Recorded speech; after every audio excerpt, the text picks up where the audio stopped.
વંદામી તાઈમાં આપણા ચરણોમાં કોટી કોટી વંદન પૂજ્ય આચાર્ય શ્રી ચન્નાજી. અને આપની આજ્ઞાથી હું આ ઇન્ટરવ્યુ શરૂ કરું છું, તો તમે મને આજ્ઞા આપો છો?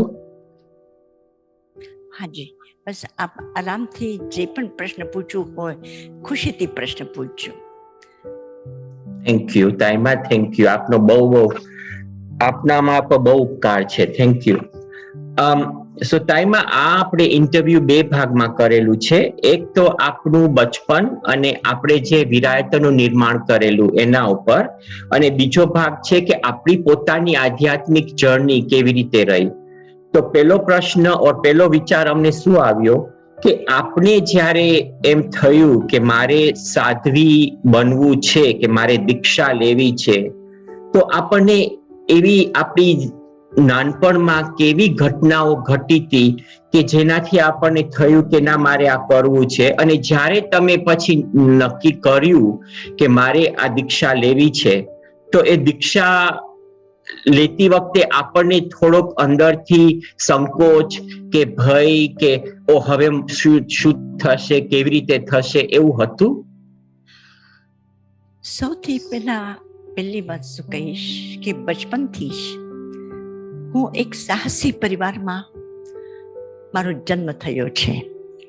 જે મને ડર, ભય, આશંકા એવી કોઈ પણ વસ્તુ, કોઈ પણ પ્રસંગ ઉપર મારા મનમાં આવી નથી આજ સુધીની. બચપનમાં પણ નહીં. બચપનમાં અમારા ઘરમાં 3 વખત ડકૈતી થઈ હતી. આ મેં મારા નજરથી જોયેલી છે, અનુભવેલી છે. અને ત્યારે મારા બાબા, મારા પરિવારના દાદા, આ લોકો જે રીતે સાહસથી એ લોકો સાથે વ્યવહાર કરેલું છે એ મારા ધ્યાનમાં છે. અને મારા બાબા જે રીતે સન્માનિત થયા હતા સરકાર તરફથી, ત્યારે બ્રિટિશ ગવર્મેન્ટની સરકાર હતી, ત્યારે એ જે સન્માનિત થયા હતા એ પણ મારા સ્મૃતિમાં છે. એટલે મને ભય તો કોઈ વખત લાગ્યું જ નહીં. પરંતુ કરુણા, પ્રેમ, દયા આ બચપનથી જ કોઈને પણ કોઈ પણ વસ્તુની જરૂરત હોય, ખાસ કરીને ઘરમાં જે માણસો કામ કરતા હોય, અને જ્યારે કામ કરે અને મને લાગતું કે આપણે તો બધા જમીએ છીએ, પણ આપણા જે કામ કરે છે એ માણસો પછી કેમ જમશે, એને આપણા સાથે કેમ નથી જમાડતા. અને જ્યારે હું મારા દાદીને કહેતી, તે મને કહેતા કે જો તારી ઈચ્છા છે તો જા, એમને આપી આવ. અને આ રીતે સ્કૂલના બાળકો, એ લોકો પાસે જો પેન્સિલ ન હોય તો પછી કઈ રીતે પેન્સિલ આપવી છે, સીધી રીતે મળી શકે તો સીધી રીતે, અને પછી કોઈ વખત ચોરી પણ કરવી પડે તો ચોરી કરીને પણ માના કમરામાંથી પૈસા લઈને પેન્સિલો લાવીને આ લોકો માટે કરવાની ઈચ્છા. પછી કોઈના માટે પણ ભવિષ્યવાણી કરવી કે તારા લગ્ન થશે, એ જે લગ્ન થશે આ વ્યક્તિ આ વ્યાપારી હશે, કપડાનો વ્યાપારી હશે, એના આંખમાં આ જાતની તકલીફ હશે. પછી કોઈને કહી દેવાનું કે બસ તારે જે તું જઈશ તો તને રસ્તામાં જ તારું બાળકનો જન્મ થશે. અને ત્યારે માત્ર હું 7-8 વર્ષની હતી. અને જ્યારે એ થયું આ જોતા, તો મારા પરિવારમાં લોકોને થોડુંક આશ્ચર્ય થતું. મારા માને પણ ખૂબ આશ્ચર્ય થતું. લોકો શિકાયત પણ કરતા કે ભાઈ આ શકુંતલા આ રીતે કરે છે. તો મને થોડીક લોકો તરફથી શિખાપણ પણ મળતી હતી. પણ કોઈ પણ વખત મને દાંટ, ફટકાર કે મારા જિંદગીમાં કોઈ વ્યક્તિએ મને કોઈ એક ચાટા, એક હાથ પણ લગાવ્યો હોય એ મારા સ્મૃતિમાં નથી. પરિવારમાં અત્યંત પ્રેમ અને મારા માટે અતિશય આત્મીયતા અને સદભાવના હતી.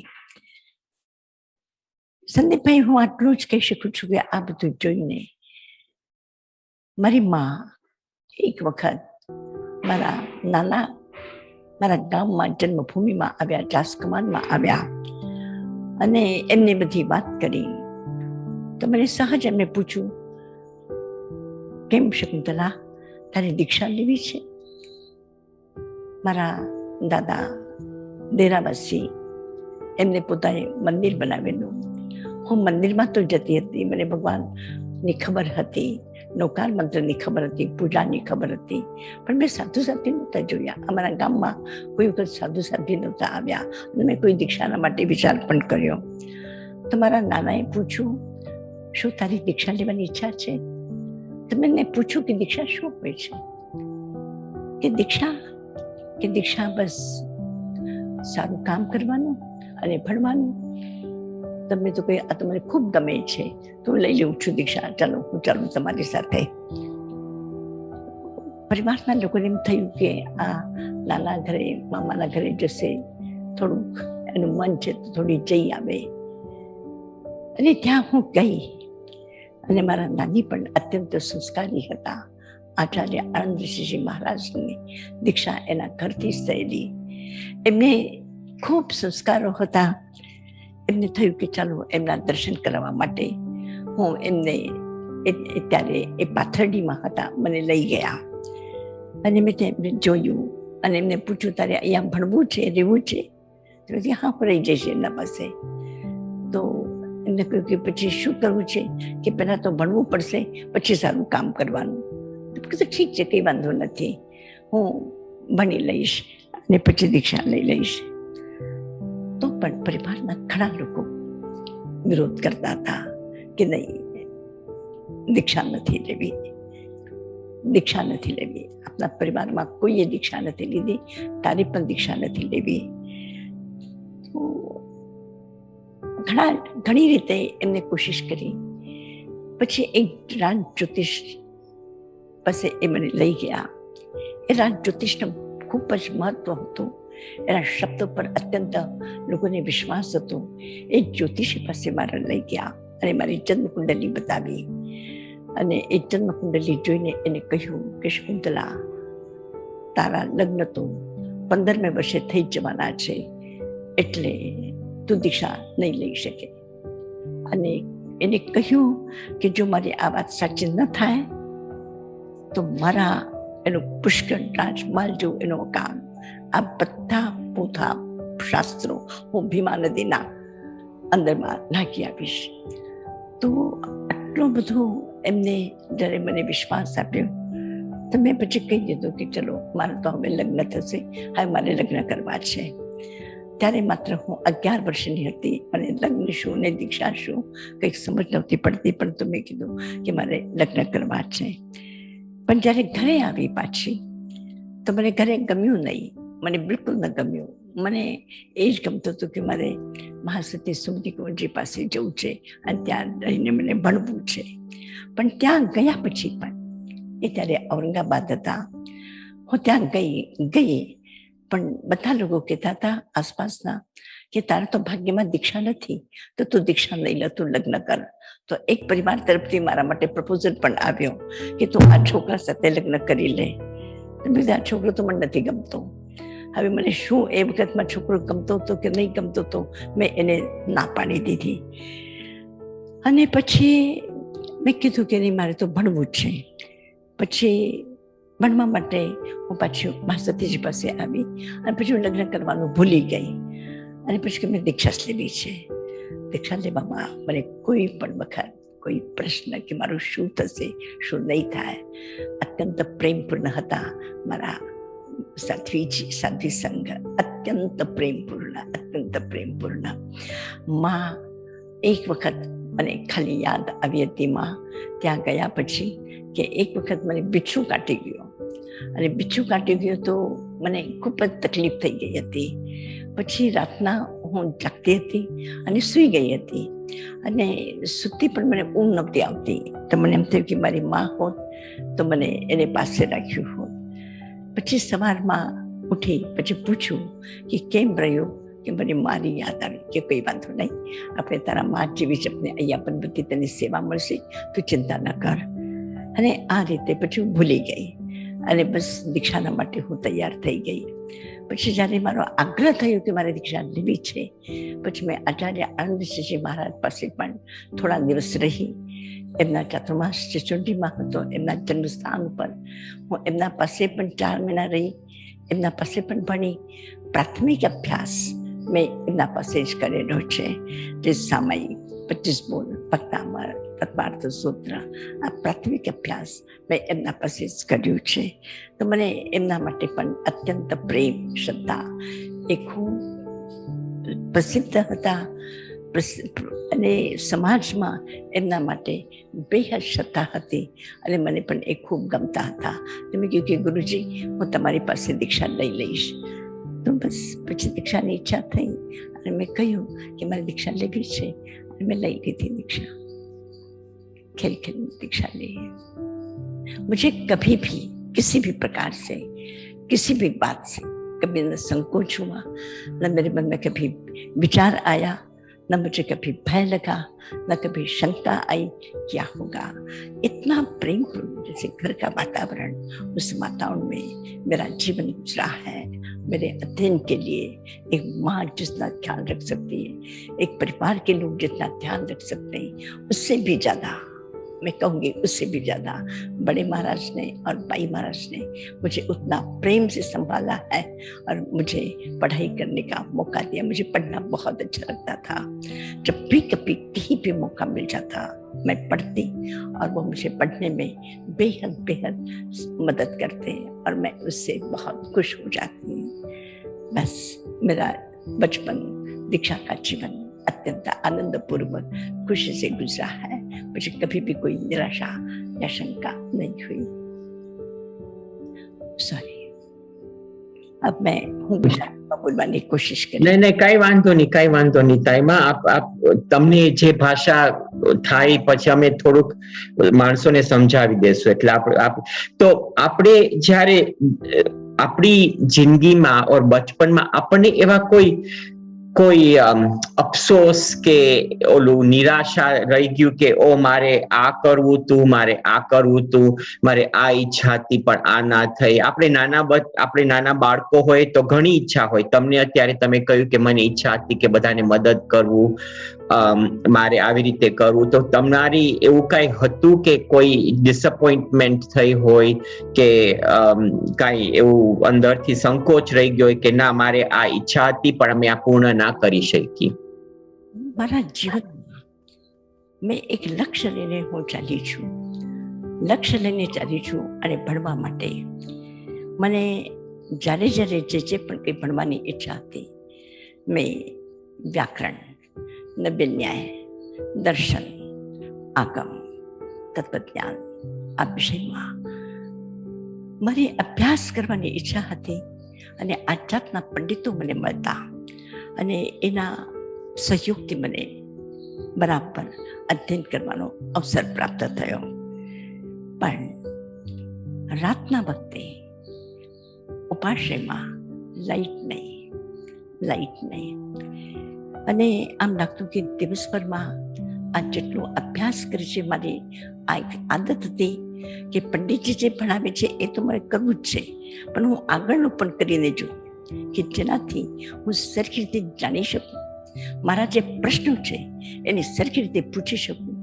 અને મને દિવસનો ટાઈમ મને ઓછો મળતો, યદ્યપિ મારા પર કોઈ પણ આવી જિમ્મેવારી નહોતી, તો પણ મને લાગતું હતું કે હજી પણ રાતનો સમય જો મળી શકે તો સારું.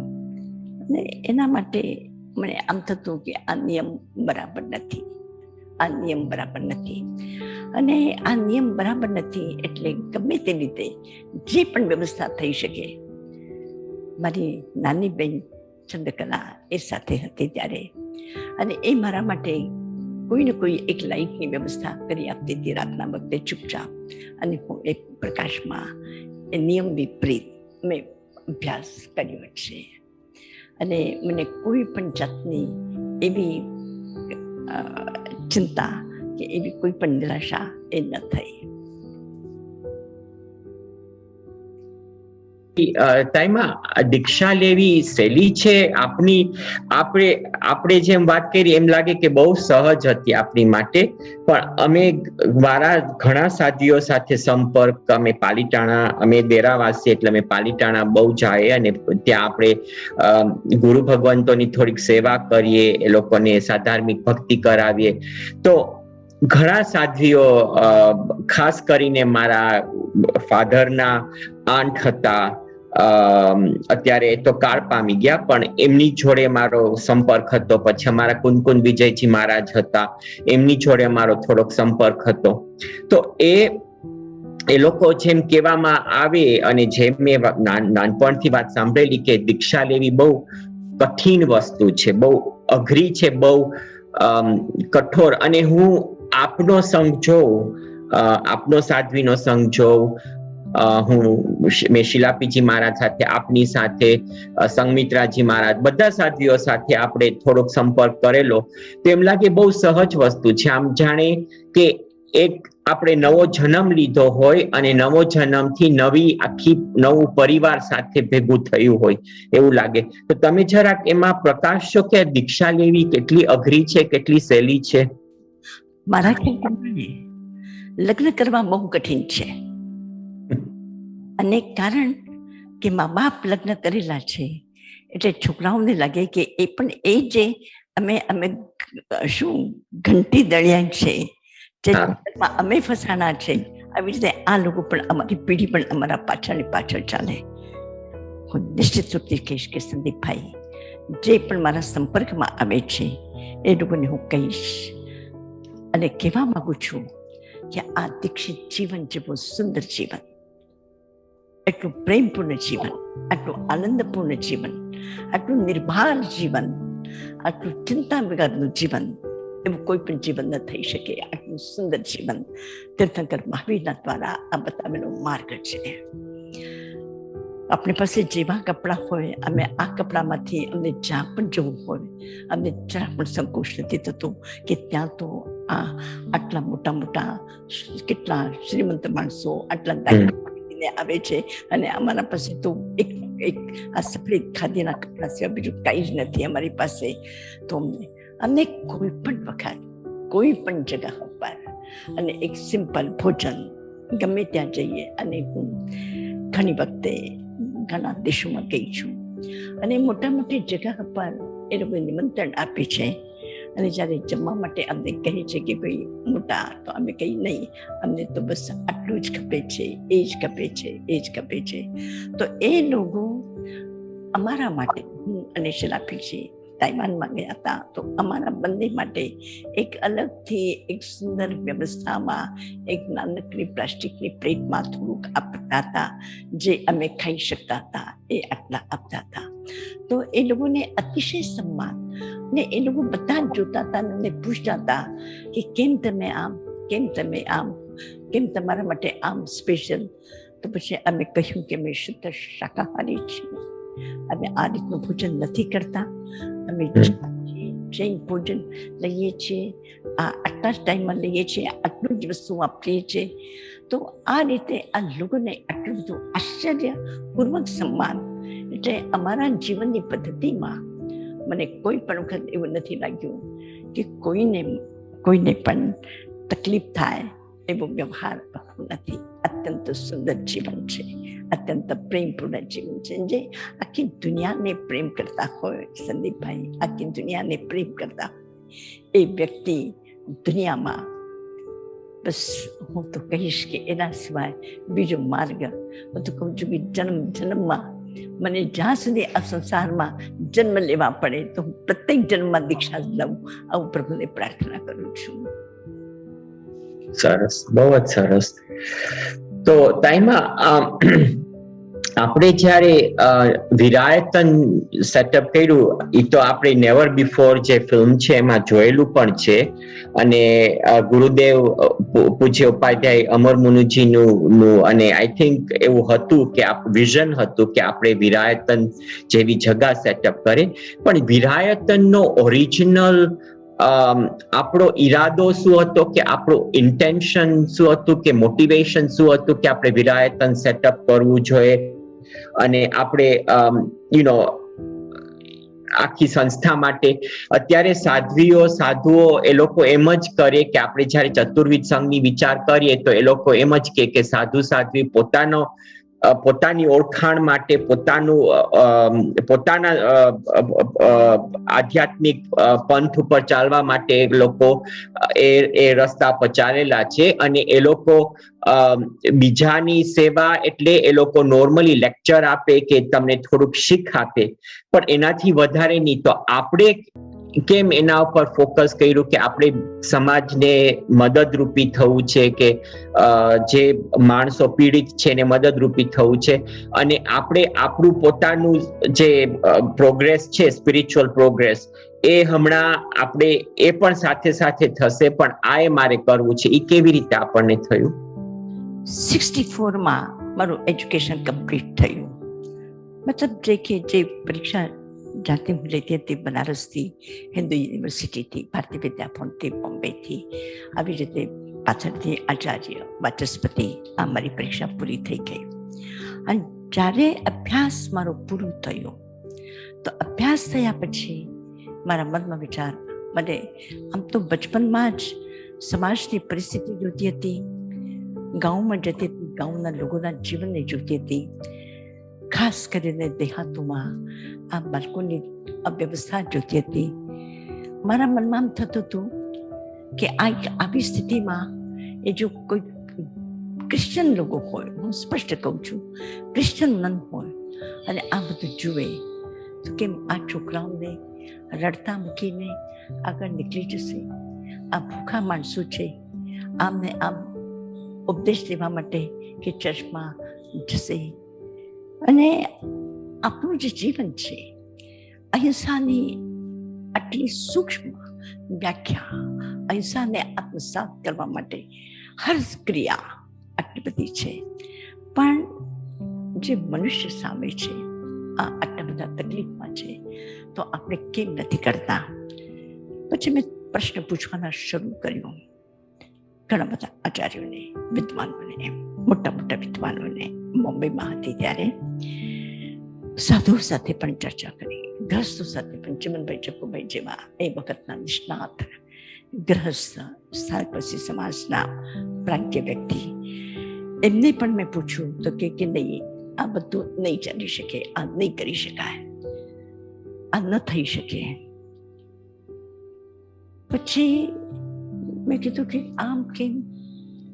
આપણે જ્યારે તીર્થંકર મહાવીરની વાત કરીએ છીએ, ભગવાન મહાવીરના જીવનમાં એને જ્યારે જ્ઞાન પ્રાપ્ત થયું, તો એને પૂછ્યું કે હવે જીવનમાં કરવા જેવું તો તમારું કંઈ છે જ નહીં, તો તમે વિશ્વ કલ્યાણ માટે શા માટે આ ઉપદેશ આપો છો? સમ જીવ જગ રક્ષણ દયઠયાય દિગ્ગંથમ પાવયણમ પરિકહ્યમ.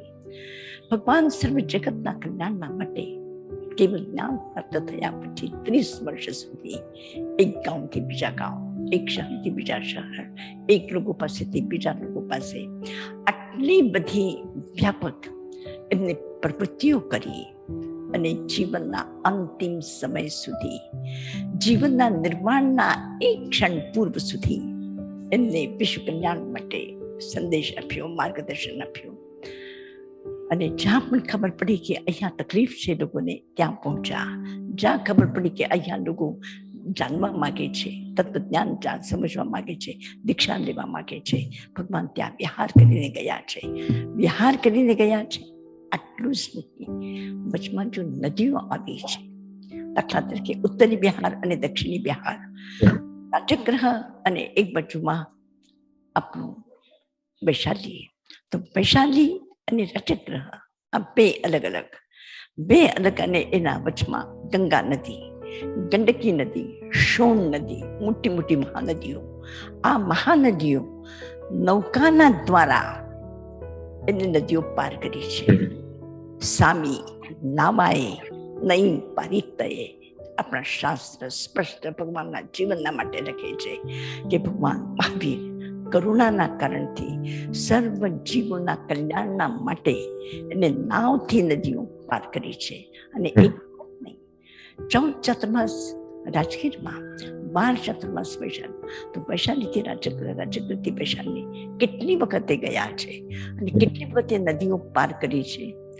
તો સચિત્ત પાણી છે, નાવ છે, ચલાવનાર કોઈ બીજો વ્યક્તિ છે, એના સાથે પણ ઘણા બધા હતા. ત્યાં હિંસા ન થઈ, હિંસા નથી થઈ.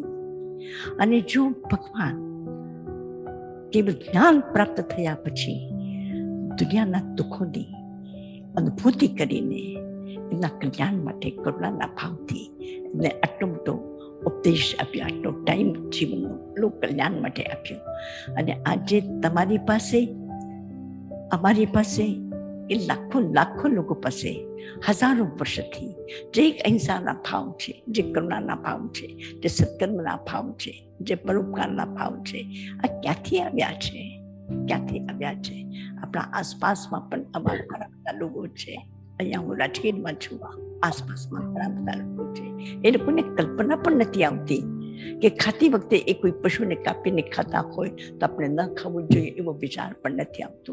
પણ જે આપણે કલ્પના ન કરી શકીએ કે રસ્તાથી ચાલતી ચીટી પણ હોય તો એને પણ જો બચાવવાની જો આપણે ક્ષમતા હશે ને આપણે કરી શકશું તો આપણે એ બચાવશું, આપણે એને તકલીફ નહીં આપીએ. આ કરુણાના ભાવ ક્યાંથી આવ્યા?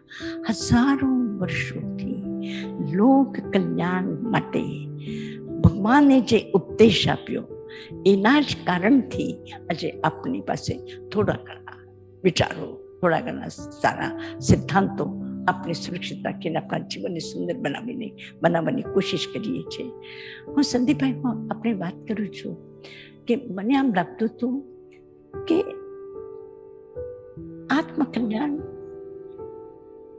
આત્મકલ્યાણ એટલે શું? ધ્યાન કરવું, ભક્તિ કરવી, તપ કરવું, શું છે આત્મકલ્યાણ? કે ભગવાનના વિચારોને આત્મસાત કરવું, આ આત્મસાતમાં નથી.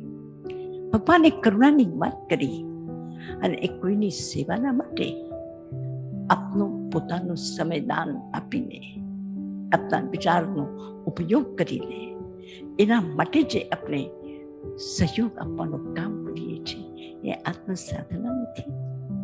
મારા આત્મસાધના એ સ્વયંના સ્વાર્થનો પરિત્યાગ અને પરકલ્યાણનો ભાવ એ આત્મસાધનાનો સૌથી પ્રાથમિક, મુખ્ય અને શ્રેષ્ઠ ઉદ્દેશ્ય આ થઈ શકે છે મારા દ્રષ્ટિથી. હું કારણ કે આ વર્ષોથી 50 વર્ષથી આ ક્ષેત્રમાં છું, હું કામ કરું છું. મને યાદ છે કે એક વખત કંઈક એ લોકોના વચમાં આપણે ગયા હોય, કામ કરવા લાગ્યા હોય તો કામ કરતી વખતે આપણે ખાવાનું યાદ નથી આવતું, આપણું પીવાનું યાદ નથી આવતું, આપણા જીવન વ્યવસ્થા શું કરવી છે એ આપણને યાદ નથી આવતી. અને આપણે આટલા લગાતાર કલાકોને કલાકો, ગરમી હોય, શરદી હોય, તડકા હોય, સુવિધા હોય, અસુવિધા હોય, અને આ જે ગામમાંથી માણસો આવતા હોય છે એના શરીર દુર્ગંધ આવતી હોય, શરીર પર માત્ર કપડા પર જુઓ ચાલતી હોય, આવા લોકો કલાકોને કલાકો કાઢવા જ્યાં સુધી સ્વાર્થનો પરિત્યાગ ન થાય એ સાધના ન થાય. અને સાધના એટલે સ્વાર્થનો ત્યાગ, આ સૌથી મોટી સાધના છે મારા દ્રષ્ટિથી. તો મને એમ લાગે છે કે મને તો આ સાધના અને હવે જે કર્યું છે એ માર્ગ પર શું છું, એટલે મને એમ લાગે છે કે આત્મસાધના કરવી હોય તો જ્યાં સુધી તમે પોતાના સ્વાર્થનો પરિત્યાગ ન કરી શકો, પોતાના સુખનો પરિત્યાગ ન કરી શકો, એ ત્યાગ ન કરી શકો, એના વગર સેવા ન થઈ શકે. અને ત્યાગ એ સાધના છે. તો મારો નેક્સ્ટ પ્રશ્ન એ જ હતો કે વિરાયતનનો જે મોટો છે એ સેવા, સાધના અને શિક્ષા છે. તો એ આપણી માટે શું છે? અને સાધના અને શિક્ષા એ બંને એટલી મહત્વની છે જેટલી સેવા છે, કે એનાથી ઓછી છે, કે કેવી રીતે ત્રણેયના પટિયા કેવી રીતે સાથમાં ચાલે? કારણ કે હું જે દ્રષ્ટિથી વિચાર કરું કે આપણે જન કલ્યાણ માટે કામ કરતા હોય તો આપણે બીજાની પીડા જોઈને આપણને પણ દુઃખ થાય, આપણને પણ અંદરથી એમ થાય કે ના, આ કેવી રીતે હું કરી શકું. અને ત્યારે પછી આપણું જે માનસિક સંતુલન હોય એ જરાક ડગી જાય કે ઓહ આ તો આ દુનિયા કેટલી ઓલી છે, અને આપણને જરાક ઓલું માણસો પ્રત્યે ઓર રાધર જે કારણ કે હિંસા કરવા વાળા માણસો બીજા માણસો ઉપર જ કરતા હોય છે બાય એન્ડ લાર્જ. તો એ આપણને જરાક જે આપણને હ્યુમેનિટી ઉપર ફેથ હોય ને એ ડગી જાય આપણો. તો આપણે કેવી રીતે એ બધું અને થોડોક એના પર તમે પ્રકાશ આપો કે આ સેવા સાધના અને શિક્ષા છે, તો એમાં સેવા આપણે કરીએ છીએ તો સાધના ને શિક્ષા કેવી રીતે સાથોસાથ થઈ શકે? શિક્ષા એટલે શું? શિક્ષા એટલે શું?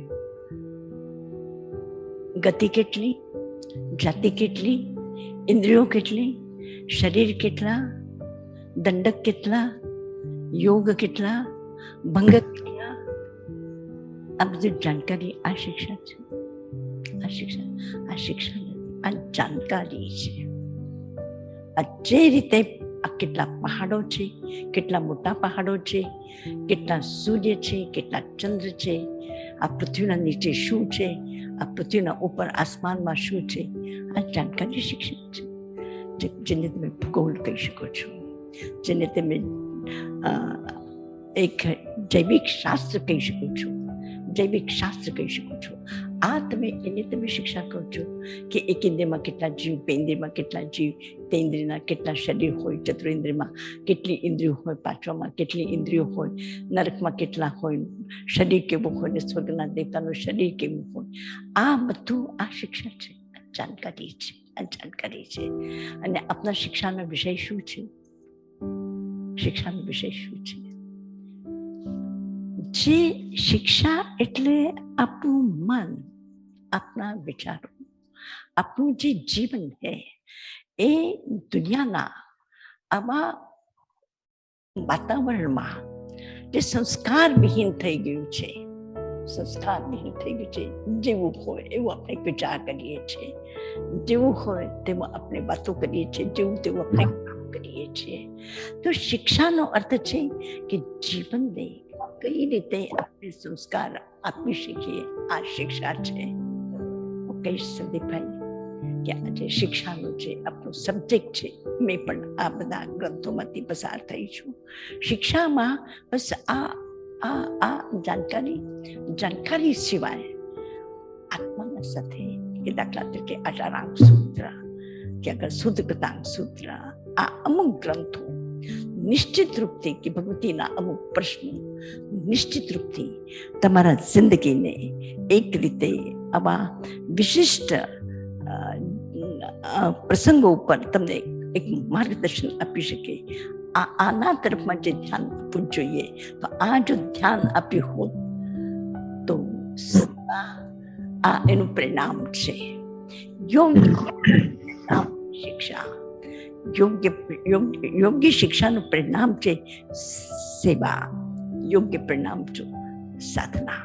તો જો તમારી શિક્ષા તમારા જીવનના સંસ્કાર આપવા માટે હોય ને આ જાતનું જાણકારી પ્રાપ્ત કરવી એક જુદી છે, કરવી જોઈએ. જે દુનિયામાં આપણે રહીએ છીએ એ જાણકારી આવશ્યક છે, અને એ આવશ્યક જાણકારીના માટે હું ઇનકાર નથી કરતી. પરંતુ આપણો જે ઉદ્દેશ્ય છે, જાણકારીથી આપણો આત્મકલ્યાણ થઈ જશે એવું નથી. આત્મકલ્યાણ થશે આત્માની વિકૃતિ, અને આ વિકૃતિથી કઈ રીતે મુક્ત થઈ શકાય છે, અને આત્માના ભીતરના અંદરના જે એક દિવ્ય સદગુણો છે એને આપણે કઈ રીતે ઉજાગર કરી શકીએ, એને આપણે કઈ રીતે લાવી શકીએ, એને કઈ રીતે પ્રગટ કરી શકીએ, એના માટે જે આપણો પ્રયત્ન છે એ પ્રયત્ન એ સાચો આ શિક્ષા. અને આ શિક્ષા આપણે નિશ્ચિત રૂપથી સેવાના તરફમાં આપણે નિશ્ચિત રૂપથી એ માર્ગ ઉપર આપણે લઈ જ જશે. આપણે રહી જ નથી શકવા. તમે રસ્તાથી ચાલતા, તમે જમવા બેઠા છો, અને કોઈ પણ વ્યક્તિ તમારી સામે આવે અને તમને કહે કે અમને પણ થોડી ભૂખ લાગી છે, તો તમે શું કરશો?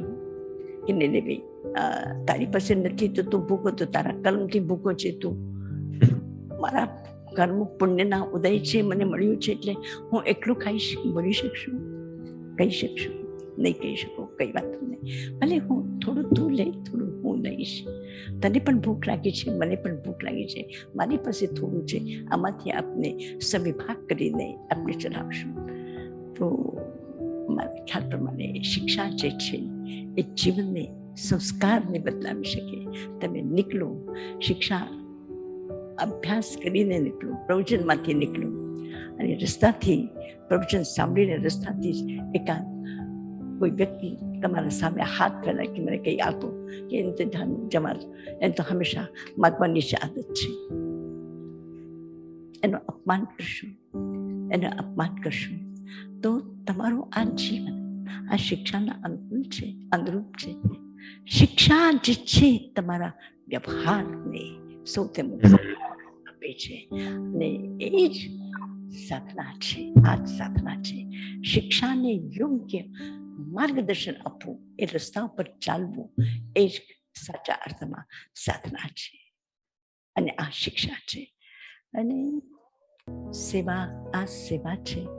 સાધના, સાધના આપણા અંદરમાં એક નિસ્વાર્થ ભાવ આવે એ સાધના છે અને એના માટે આપણે જે કામ કરીએ આ સેવા છે. આપણા સ્વાર્થનો ત્યાગ કરીને, આપણા ભૂખને ઓછી કરીને આપણે જે આપીએ છીએ એ આપણી સાધના છે.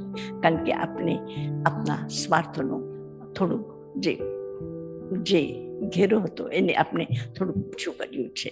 આ સેવા, શિક્ષા અને સાધના એ અલગ નથી. શિક્ષાના યોગ્ય પરિણમન સાધના છે, શિક્ષાનું પરિણમન યોગ્ય સેવા છે. એ સ્વાભાવિક છે, એ સ્વયં પ્રગટ થશે. એના માટે અલગથી પ્રયત્ન કરવાની જરૂરત મારા દૃષ્ટિથી નથી. સમાજ સાહેબ, મારે પૂછવું હતું કે આપણે જ્યારે સભાએ નક્કી કર્યું કે ભગવાનની ભૂમિમાં આપણે જઈને કંઈ કરવું જોઈએ અને સમાજે નક્કી કર્યું અને આપ ગુરુદેવે કહ્યું કે ના આપણે કરશું અને પછી આપણે કહ્યું કે મારે ત્યાં જવું છે, નેવર બિફોરમાં એમ દેખાડે છે કે આપ ઊભા થઈને બોલો છો કે મારે ભગવાનની ભૂમિમાં જઈને કામ કરવું છે ત્યાં. તો ત્યારે તો બિહાર બહુ વખણાયેલું હતું કે ત્યાં ડકેટી બહુ ચાલતી હતી, ત્યાં ચોર હતા, બીક હતા, ખાસ કરીને સ્ત્રીઓ ઉપર બહુ અત્યાચાર ચાલતી હતી. તો ત્યારે આપણને સંકોચ થયો કે હું આ જાઉં છું, હું કેવી રીતે સાવ નવા દેશમાં, આપ તો મહારાષ્ટ્રથી છો એટલે અધર સાઇડ ઓફ ઇન્ડિયા, અને આપણે એમ નક્કી કર્યું કે મારે ત્યાં જવું છે. તો જરાક ભય હશે અને ત્યાં આપણે ગયા તો આપણા ઉપર ઉપસર્ગ, જ્યારે બારવટિયા આપણે ડેકેટ આવીને આપણા ઉપર થોડોક હુમલો કર્યો, યશાજી મહારાજને થોડુંક મને લાગે છે મારેલું હતું, સાધ્વીજીઓને જરાક ઓલું હેરાન કરેલા હતા, એટલે ડિસ્ટર્બ કરેલા હતા.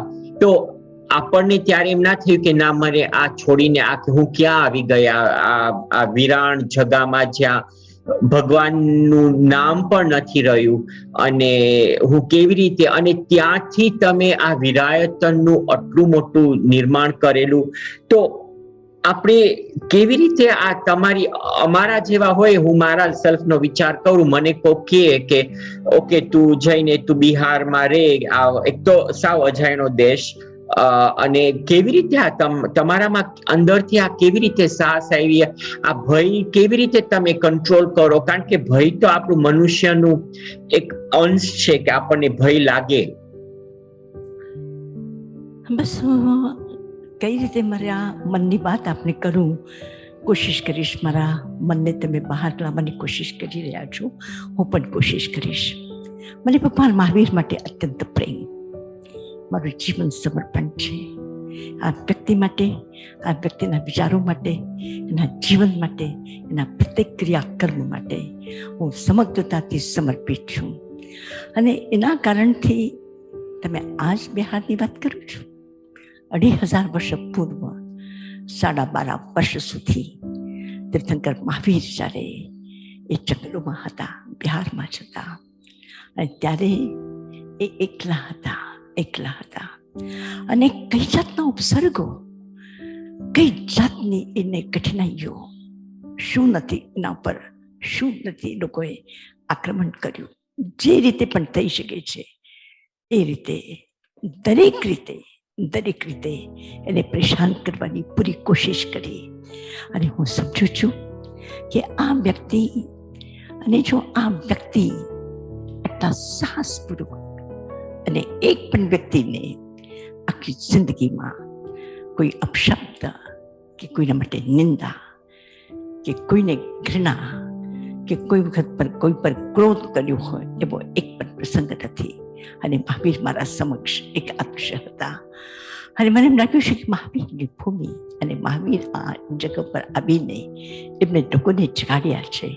જો મહાવીર આવું કરી શકે છે તો મહાવીરને પ્રેમ કરનારા લોકો આમ કેમ નહીં આ જગત પર આવીને કામ કરી શકે.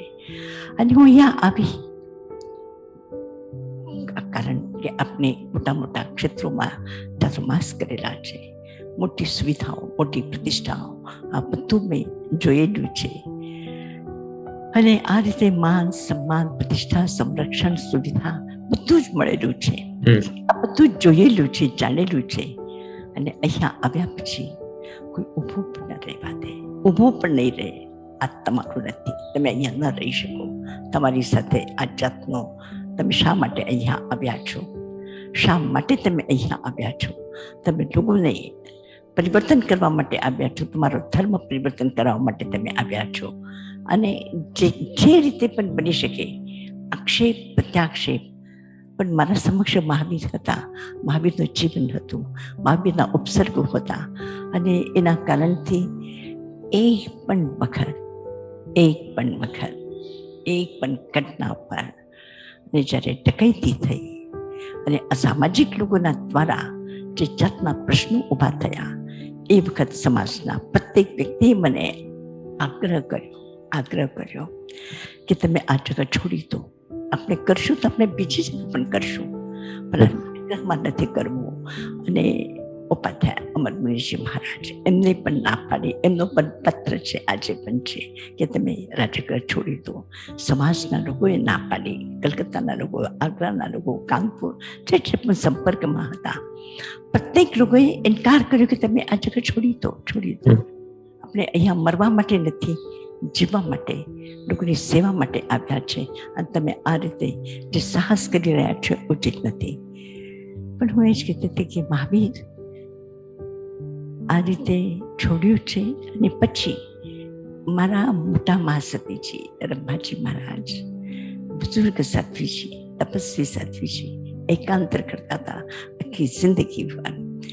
એમને મેં જૈનના પગ પાસે બેસી એને પગને હાથ લગાવીને પૂછ્યું કે બધા ના પાડે છે, બાપુ તમારી શું ઈચ્છા છે? એમને જે શબ્દો કયા, ગજબના શબ્દો, મારા માટે, મારા ભાવનાને જેને મોહર લગાવી દીધી કે જે દિશામાં આપણે કદમ बढ़ाવી દીધું છે, જે દિશામાં આપણે કદમ રાખી દીધું છે, એ દિશાથી પાછળ આવવું આપણું કામ નથી. અને પછી હું નિશ્ચિંત થઈ ગઈ, કારણ કે મોટા માસીજી આંખોના સમક્ષ આપણા સાથીઓને મારતા જોયા છે, ચેતનાજીને માર્યા, યશરાજજીને માર્યા, આ મારતા જોયા છે. અને એમના મનમાં જો પીડા થઈ ગઈ હોય તો કહીએ હું એકલી જ એવું આગ્રહ કરીને એ લોકોને જબરદસ્તી તો નહીં, પણ આ રીતે જ્યારે એમને કહ્યું કે આપણે ભગવાન મહાવીર જે રસ્તાથી ચાલ્યા એ પાછળ એમને જોયું નથી, તો પછી આપણે એના જ રસ્તા પર છીએ.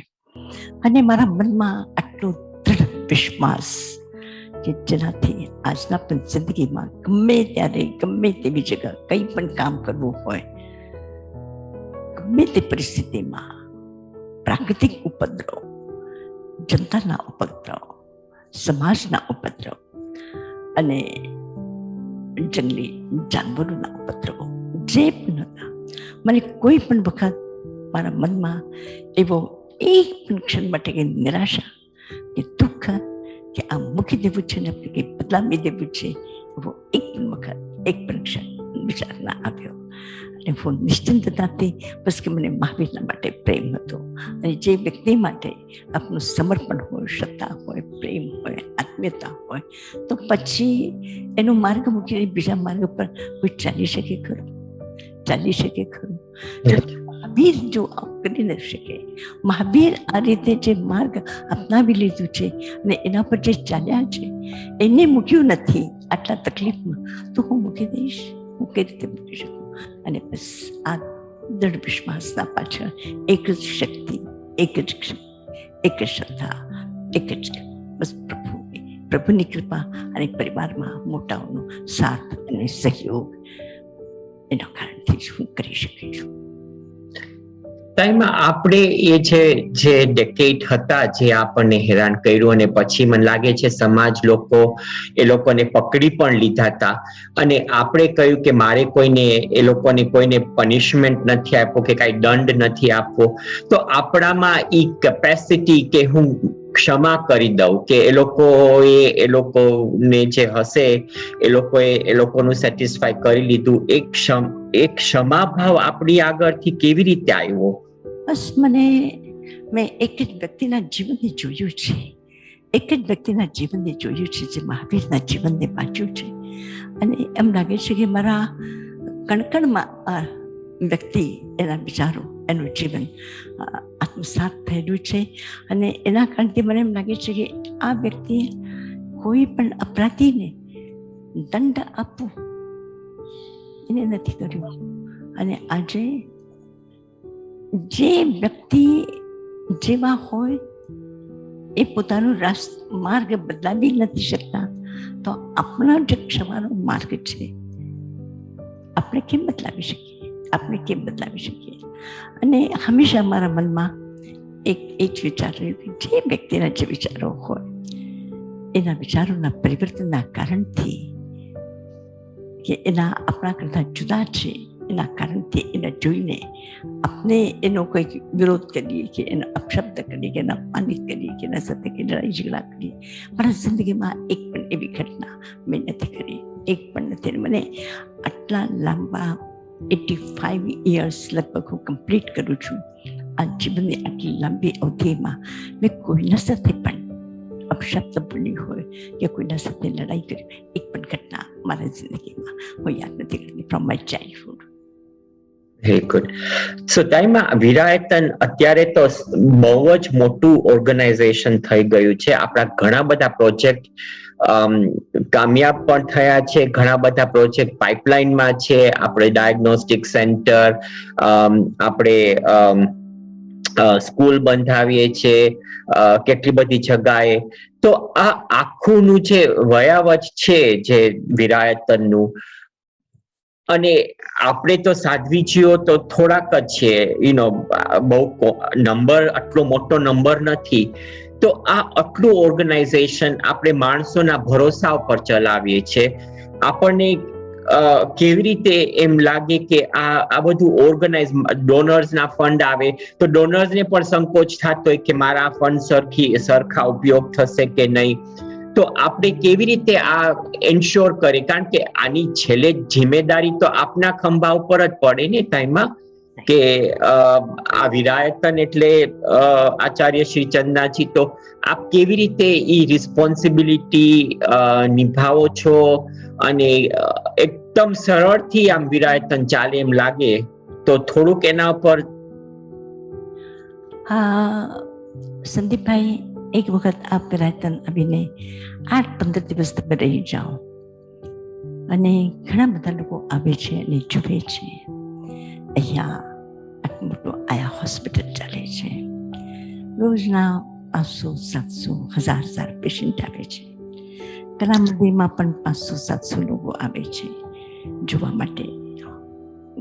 ગેસ્ટ હાઉસમાં પણ યાત્રીઓ, ભોજનાલયમાં પણ 100-150-200 માણસો જમતા હોય છે, સવારમાં પ્રાર્થનામાં. અને આજે એને 50 વર્ષ થઈ ગયા છે.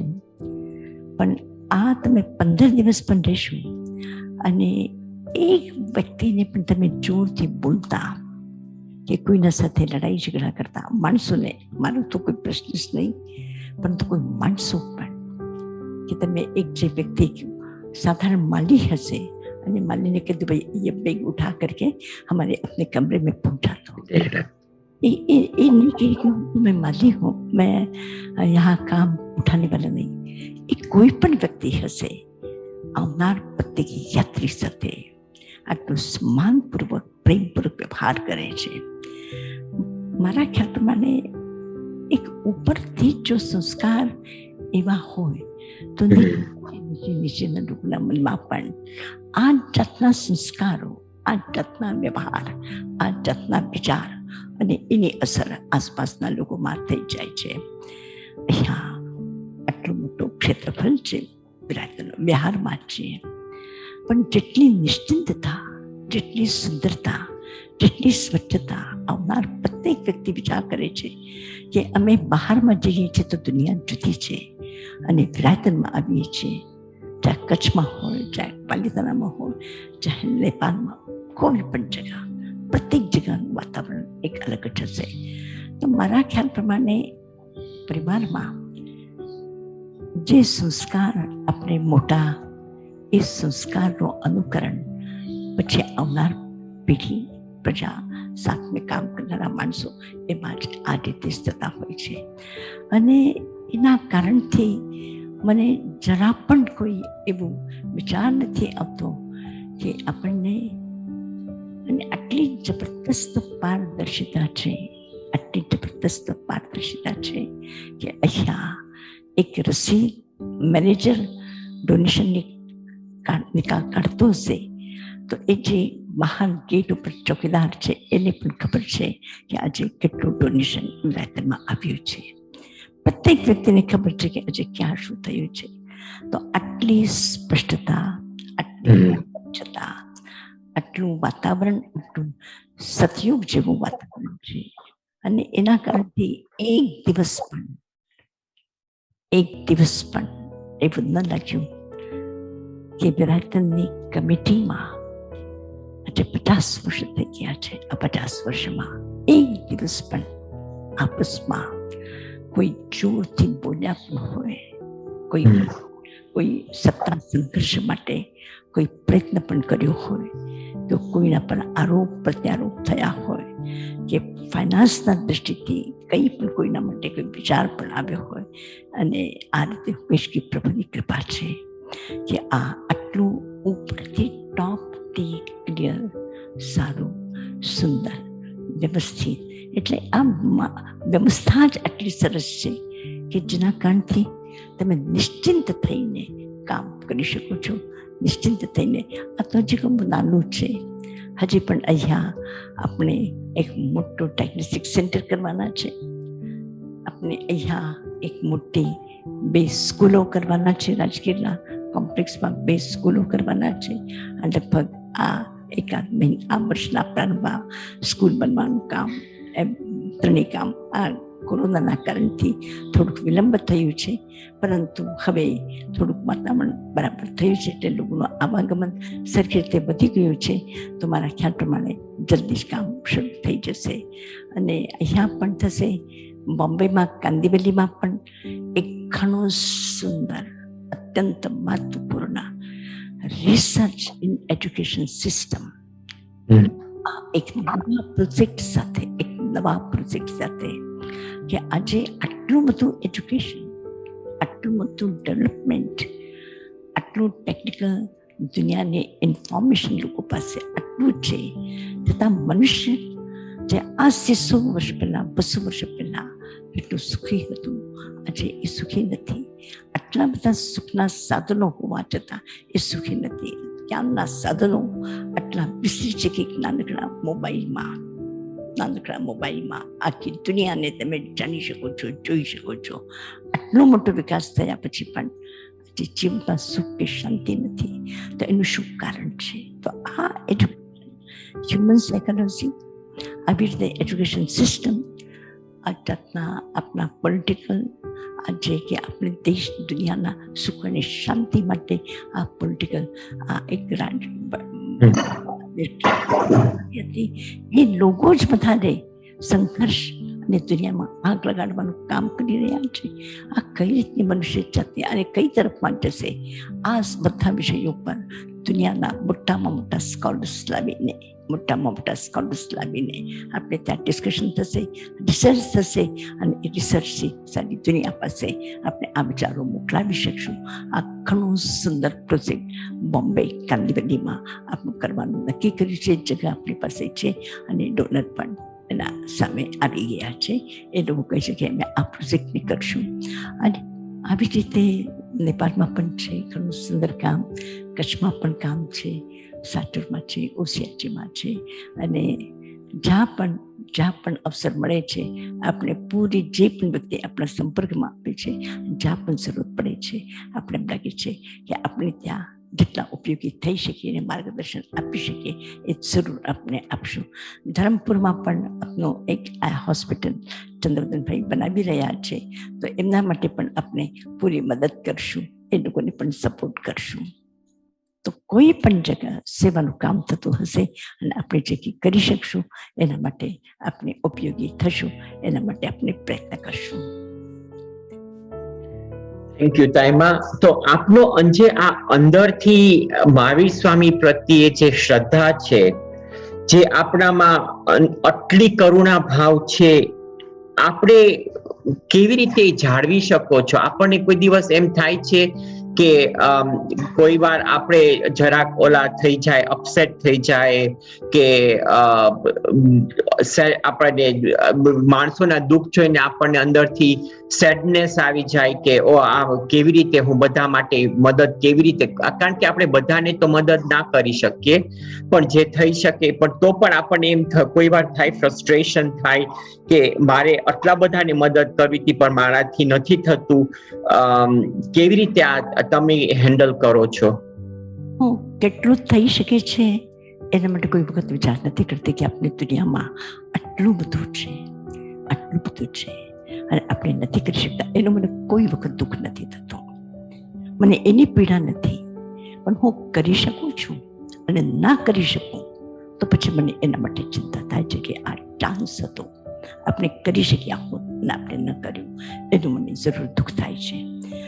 મને એ ખબર છે કે દુનિયા અનંત છે, આપણે બહુ જ લિમિટેડ છીએ, આપણે દુનિયાને પહોંચી શકવાના નથી, પરંતુ આપણા પાસે જે છે એને આપણે વ્યર્થમાં જવા નથી દેવું. એવો અવસર, કોઈ પણ અવસર આપણને મળે તો આપણે ત્યાં જઈને ઊભા થઈએ, બે શબ્દ બોલીએ, એને સાંત્વના આપીએ, એનું કંઈ સારું થતું હોય તો એના માટે આપણે પ્રયત્ન કરીએ. રસ્તાથી ચાલતા વ્યક્તિ સાથે પણ મને રસ્તાથી ઘણી વખતે ગાડીમાંથી જતી હોઉં છું, રસ્તા પર કોઈ બીડી પીતા હોય તો હું ત્યાં નાના છોકરાઓ હું ત્યાં ઊભી થઈ જાઉં છું. ડ્રાઈવરને કહું છું 1 મિનિટ, પછી એને બોલાવું કે બેટા ये बीड़ी पीना अच्छी बात है, तो क्या नहीं, तो या तुम्हें कहते तो मुझे दे दो, मैं पी लूँ, अच्छी बात है. तो ये नहीं माता जी अच्छी, तो तुम छोड़ दोगे? तुमको सोचना कि दुनिया में तुम्हें एक माँ मिली थी जिसने तुम्हारे हित के लिए कहा है, छोड़ दो. तो કેટલી વખત આવું થયું છે રસ્તાથી ચાલતા. અને નાનકડું જીવનમાં કોઈ પણ પ્રસંગ આવી જાય, નાનકડી ઘટના પણ થઈ જાય તો જીવનમાં આ ચાન્સ છોડવો નથી બસ. અને એના વખતમાં મને કોઈ પણ વખત એવો અવસર નથી મળ્યો કે હું આ છોડીને નીકળી ગઈ, એવો મને કોઈ ચાન્સ યાદ નથી આવતો. એ કોઈ પ્રસંગ મળ્યો છે આ કોઈના માટે ઉપયોગી થવાનો, તો હું એના સહયોગમાં સાથે ઊભી રહી છું. આપ જ્યારે ગમે તે કાર્ય કરતા, મેં તો નોટિસ કરેલું છે કે આપ ગમે તે કાર્ય, વેધર આપણે કલા મંદિરમાં આપણે બનાવતા હતા કે આપણે ગમે તે કઈ કાર્ય, આપણે એક ક્ષણમાં એ જ વખતે એમાં જ હો, આપણે બીજા વિચારોમાં, કે અમારા જેવા શું કરે કે અત્યારે હું આપની તો ઇન્ટરવ્યુ તો એકદમ એબ્ઝોર્બિંગ છે, પણ કાંઈક કાર્ય કરતો તો મગજ ક્યાંક બીજે દોડતું હોય કે ઓ મારે હજી આ કરવાનું છે, આ કરવાનું છે. આપનું અમે નોટિસ કરેલું છે કે આ પ્રેઝન્ટ મોમેન્ટમાં જ હો, કે જે મારે આ કરવાનું છે હમણાં, આ ક્ષણ, આ અહીંયા જે છે એ જ છે. તો એ આપણે કેવી રીતે અચીવ કરી શકીએ ને અમે અમારી જીવનમાં કેવી રીતે અચીવ કરી શકીએ? વર્તમાનમાં જીવવા માટે મેં હંમેશા હંમેશા સ્વસ્થતાથી જ મેં જોયું છે. હમણાં સંવત્સરીના દિવસે 3 કલાક લગભગ અનુષ્ઠા કરાવી, 3 કલાક લગાતાર અનુષ્ઠા કરાવી, અને તબિયત થોડું બીપી અપડાઉન થતું હતું, એટલે લોકો મને મના કરતા હતા કે તમે ના ભૂલતા, કે તમે આ તમારે પણ એક ક્ષણ પણ ક્યાં વગર જે ભાવમાં હું હતી, મને એમ લાગે છે હું પોતાને ભૂલી ગઈ હતી. હું પોતાને ભૂલી ગઈ હતી. અને મારી આદત જ છે કે જે પણ કામમાં હું લાગી જાઉં છું તો મને બધું જ હું ભૂલી જાઉં છું, એના અંદરમાં પૂર્ણતાથી સમર્પિત થઈ જાઉં છું, કે મને બીજી વસ્તુ કોઈ મને યાદ નથી આવતી. હું રાજગીરમાં બેઠી છું, રાજગીરમાં કંઈક કામ કરવું છે, 100% અહીંયા છું. કચ્છમાં જઈશ, કચ્છમાં કંઈક કામ કરીશ, સમુદ્રનું કામ કરીશ, હું ત્યાં જ છું. જો નેપાળમાં જઈશ, આ બાળકો સાથે છું, તો બાળકો સાથે રમવાનું હોય તો રમવા પણ બેસી જઈશ. કલા મંદિરનું કામ હોય કે કોઈ પણ કામ હોય, કે તમારી સાથે જ્ઞાન ચર્ચા કરવી હોય, તો તમે કલાકો સુધી બેસી શકો છો. મને ઘડી યાદ આવે, મને હું પાર્વતી યાદવ, કોઈ લેનાર હોય તો કલાકો સુધી પણ આપણે આ વિષય પર વાત કરી. મને ભૂલી જવાની આદત છે. હું એક કામમાં લાગી જાઉં તો મારું બીજું બધું મારા બધું પાન મોસેનામી થઈ જાય છે. તો આપને જે આપણે જે માણસોની પીડા, માણસોની પીડા તો આપણે વાત કરેલી, પણ જે આપ પર્સનલી આપ નેચરલ રિસોર્સિસ નો ઉપયોગ કરો છો તાઈમાં, કે પાણીનો, કે અન્નનો, કે વીજળીનો, કે ગમે તે, આ પર્સનલી બહુ ઓછો ઉપયોગ કરો છો. અને આજની દુનિયા માટે એ મોટી શીખ છે, કારણ કે અત્યારે આપણને ખ્યાલ છે કે હવામાનમાં, વાતાવરણમાં બહુ ફેરફાર થવા માંડ્યો છે, ગ્લોબલ વોર્મિંગ થવા માંડ્યું છે, અને વેસ્ટર્ન દેશોમાં તો એનું બહુ ચર્ચા થઈ રહી છે. પણ તો પણ હજી સોસાયટી એ ડાયરેક્શનમાં મૂવ નથી થતી. તો આપનો શું વિચાર છે? આપણી પોતાની લાઈફનો વિચાર કરું કે આપ પોતે જ ઓછો ઉપયોગ કરો છો, અને એ આપનો વિચાર ના હશે કે ના, આ બધી પ્રકૃતિની દેન આપેલી છે, તો એ મારે કેવી રીતે મેક્સિમમ અને વિધાઉટ હાર્મિંગ એનીથિંગ મારે ઉપયોગ કરવો. સંદીપભાઈ, જીવનમાં પરસ્પરોપગ્રહો જીવાના આ જીવ પરસ્પરમાં એકબીજાના ઉપયોગી, ઉપકારી થઈને જીવે. પરસ્પરોપદ્રવો જીવાના નહીં, કે પરસ્પરમાં એકબીજાના ઉપદ્રવી થઈને. સૂત્ર પરસ્પરોપદ્રવ નહીં, પણ પરસ્પરોપગ્રહ. તો ઉપગ્રહ એટલે ઉપકાર, અને ઉપદ્રવ એટલે તકલીફ, કષ્ટ. તો જ્યારે ભગવાન કહે છે કે તમે પરસ્પરમાં એકબીજાના, તમે શ્વાસ લો છો, જો તમને ઓક્સિજન ન હોય તો તમે શ્વાસ ન લઈ શકો, અને તમે ઝાડનો આજે તમને આપે છે, અને તમે એને વ્યર્થમાં તમે એનો દુરુપયોગ કરો. ઉપયોગ કરો ત્યાં સુધી બરાબર છે, પણ દુરુપયોગ કરો અને તમને આશ્ચર્ય થશે કે 12 વ્રતના અંદરમાં 5મા વ્રતનો એ જ વિસ્તાર છે, 7 વ્રત, કે એના અંદરમાં તમને એવું નથી કહેતા કે તમે ખાવાનું નહીં, કે તમારે પીવાનું નહીં, કે તમારે કપડાં નહીં પહેરવાના, કે તમારે ઘરમાં નહીં રહેવાનું. જે છે પણ મર્યાદાના સાથે, લિમિટેશન્સના સાથે. કારણ કે આ દુનિયામાં તમે એકતા નથી. અનંત જીવો આ દુનિયામાં જીવી રહ્યા છે. અનંત જીવન આવવાનું છે આ ધરતી પર. અનંત જીવો થઈ ગયા, એ વાપર્યું, એમને આખું સર્વનાશ નથી કર્યું. એટલે આપણા માટે જીવવા માટે આટલા બધા સાધનો છે. અને પ્રત્યેક વ્યક્તિ આપણા જીવનમાં, તમારે પાણી પણ જોઈએ છે, તમારે ભોજન પણ જોઈએ છે, તમારે કપડાં પણ જોઈએ છે, તમારે મકાન પણ જોઈએ છે, સાધનો જોઈએ છે, ઘણા બધા સાધનો જોઈએ છે. પણ કમસે કમ અનાવશ્યક એ અનર્થ દંડ અર્થદંડ માટે નિષેધ નથી, પણ અનર્થ દંડ, અનાવશ્યક પ્રકૃતિને દંડિત ના કરો. આ ગ્રસ્ત માટે પણ તીર્થંકર મહાવીરનો આ દિવ્ય સંદેશ છે કે અનર્થ દંડ, બીજું કંઈ ના કરી શકો, તમે ખાવાનું છોડી ન શકો, પણ કમસે કમ થાળીમાં લીધા પછી તમારા થાળીમાં એક પણ દાનો જો ગટરમાં જાય તો તમે મહાપાપ કરો છો. જમો છો એ પુણ્ય છે, પરંતુ જો આમ ને આમ દાલીમાં ચડ્યું જાય તો એ મહાપાપ છે.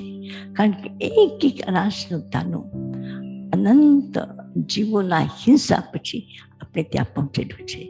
તો આપણને જો ખ્યાલ હોય કે પ્રકૃતિનો જે આપણે ઉપયોગ કરી રહ્યા છે એના પાછળ એક મહાન આરંભનો એક મોટો વિસ્તાર છે, એનામાંથી આપણે લઈએ છીએ.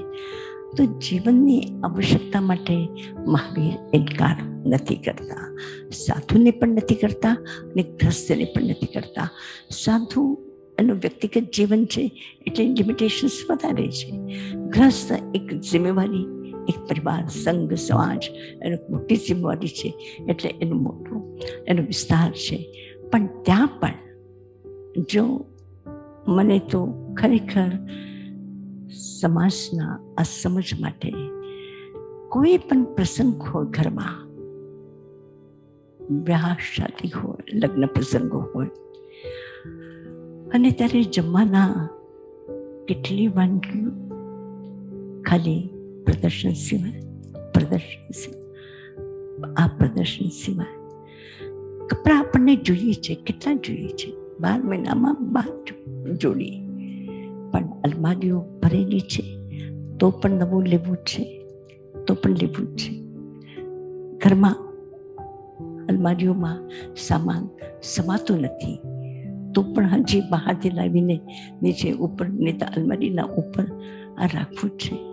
તમે અહીંયાથી દુનિયામાંથી જશો ત્યારે જે પાછળ મૂકીને જશો તમારા છોકરાઓ પણ એ વસ્તુ વાપરવાના નથી. એટલે તમારા જિંદગીમાં જેટલું આવશ્યક છે એટલું તમે ઉપયોગ કરો. તમને નવું ગમતું હોય તો લઈ આવો, પણ જે તમારું જૂનું અલમારીમાં રાખેલું છે 4 ડ્રેસ ઓછા કરી નાખો, કમસે કમ ઓછા કરી નાખો, તમે વાપરો. હું નથી કહેતી કે તમારે નવું નહીં કે જૂનું જ તમે લમાદાર લગાવીને ફેરો. તમને નવું ગમતું હોય વાપરો, પણ જે જૂનું છે, જે નથી જોતું એ તમે ઓછું કરી નાખો. તો મારું ખાસ કરીને આપણા ભાઈઓ કરતાં પણ બહેનોના માટે વધારે આગ્રહ છે કે જિંદગીની આવશ્યકતા ઘરને સામાનથી ન ભરો, ઘરને સુંદર વિચારોથી, આનંદથી, ખુશીથી, મતલબ જેને આપણે કહી શકીએ છીએ કે એક ઘરમાં આવ્યા પછી એક મંદિર જેવો સુંદર અનુભવ થઈ જાય. એક ઘરમાં પહોંચ્યા, રૂમમાં પહોંચ્યા પછી આ જેવું કોઈનું ભંડારાનું આ દુકાનો હોય છે ને, શું કઈ દુકાનો, તમે શું કહો છો દુકાનોને, જ્યાં સામાન, ઘણું બધું સામાન રાખેલું હોય, ભરેલો હોય, તો ત્યાં તમે નથી ગયા ને, ત્યાં તો તમે નથી પહોંચ્યા કે તમે તમારા ઘરના સુંદર દિવાલો ખુલી છે, ખિડકીઓ ખુલી છે, અલમારી પણ જેટલું જોઈએ છે સરળતાથી તમે લઈ શકો આટલું છે. તો જેટલા હલકા થઈને રહેશો, જેટલા ભાર વગર રહેશો, એટલું જીવન તમારું વધારે આનંદપૂર્ણ થશે. એટલે અનર્થ દંડ, અનાવશ્યક વસ્તુ જેટલું ઓછામાં ઓછી કરી શકો. મારો પોતાનો અનુભવ છે કે જે હોય અને કોઈ વખત આવી જાય અને કોઈ લેનાર આવી જાય તો આપણે સમજો કે ભાગ્યશાળી છે આપણે, કે આપણે એક નિર્ભર થવાનો અવસર એને આપી છે, કે કાઢીને એને આપી દો, ના લઈ જા બાબુ, તું મારો ભાર ઓછું કર્યો, તેને ધન્યવાદ આપું છું. હવે છેલ્લા 2 પ્રશ્નો. એક તો આપનો મેરે દેવદૂત જે આપણે બુક લખેલી, એમાં આપણે ઘણા બધાના સંપર્ક કરેલા છે કે ઘણા નાના બાળકો, ઘણા પ્રાણીઓ આપણી લાઈફમાં એ લોકોનો બહુ મહત્વ હતો ને એમાંથી આપણને શીખ મળી. તો એ આપણે એકાદ આપણે એનું એક્ઝામ્પલ આપશો કે જેને આપણને ઇન્સ્પાયર કરેલા? મેરે દેવદૂતનો ઇંગ્લિશમાં અર્થ થાય માય એન્જલ્સ, અને એન્જલ્સ એટલે એ લોકોએ આપણને આપણા માર્ગ ઉપર વધારે આપણને પ્રોત્સાહન આપેલું કે શીખ આપેલી. સંદીપભાઈ, મેં જીવનની પ્રત્યેક ઘટનાને એક પુસ્તક જેવું જોયું છે. જીવનના કોઈ પણ નાની મોટી ઘટના હોય, હું પુસ્તકો ઓછી વાંચું છું, પણ આવી ઘટનાને વધારે જોઉં છું. 50 વર્ષમાં, ગત 50 વર્ષમાં થોડા ઘણા શાસ્ત્ર સિવાય કોઈ પણ પુસ્તક મારા હાથમાં મેં લઈને 50 પેજ પણ નથી વાંચ્યા. પરંતુ જીવન વાંચું છું, જીવન વાંચું છું. અને જીવન વાંચું છું. અહીંયા એક વખત ઘણા વર્ષો પહેલાની વાત છે, જૂની વાત છે, જ્યારે અહીંયા હું સ્કૂલ બનાવતી હતી. રાજકીયની એક ઘટના મેરે દેવદૂતમાંથી કહું છું કે હું અહીંયાથી જતી હતી, થોડુંક કામ હતું, અને એક કામના દૃષ્ટિથી હું પહાડ તરફમાં જતી હતી. તો એક નાનકડી 6-7 વર્ષની છોકરી દોડતા દોડતા જતી હતી. તો મેં એને કહ્યું કે બેટા તુમ રૂકો, કહાં જા રહી હો? તો એને કહ્યું હું કામ માટે જાઉં છું. 6-7 वर्षीय छोकरी, तुम स्कूल में तुम नहीं जाती हो? क्या नाम है तुम्हारा? कि मेरा नाम मालूम है. तो कि नहीं माता जी, मैं हूँ, मेरे 3 और छोटे भाई बहन हैं, और मेरी माँ है, और मेरे पिताजी नहीं है. मेरी माँ कुछ काम करती है और मैं काम करती हूँ. तो मैं उसमें से हमारा परिवार चलता है. મેં કીધું કે માલુમ, હું અહીંયા સ્કૂલ બનાવું છું, અને સ્કૂલમાં તો ભણવા માટે આવીશ, કે માતાજી टाइम मिला तो मैं जरूर आऊँगी. पर मैं कि बेटा तुमको कितना रुपया मिलता है? तो कि 100 रुपया मिलता है माताजी. तो मैं इन्हें पूछूं कि मालूम उस 100 रुपये में से क्या तुम मुझे स्कूल बनाने के लिए 1 रुपया दोगी? 1 रुपया दोगी? આ નાની છોકરી કોઈ ગુરુ પાસે નથી ગઈ, કોઈ શાસ્ત્ર નથી વાંચ્યા, કોઈના પાસેથી આશીર્વાદ નથી લીધા. આ છોકરી કહે છે, માતાજી आप यहाँ पे स्कूल बना रहे कि एक गो नहीं, एक नहीं, खुले दे दूंगी. મને જેટલા પણ મળે છે એ બધા હું તમને આપી દઈશ.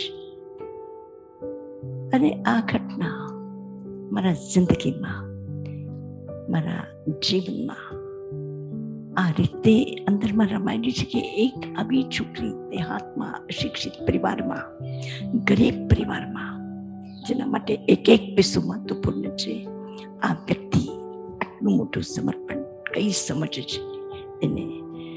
જો આ કરી શકે તો અમે આટલા શાસ્ત્રો વચીને આવ્યા છે, ગુરુની સેવા કરીને આવ્યા છે, આ બધું જોયું છે, તો પણ આપવું છે તો થોડુંક બચાવીને આપશું, પછી કાલે કામ આવશે. અને આ છોકરી કે કોલે દે દૂંગી. મેં ઘણી વખત એને યાદ કરું છું, અને એ જ લખું છું કે મારા જિંદગીમાં હું બધું ભૂલી જાઉં,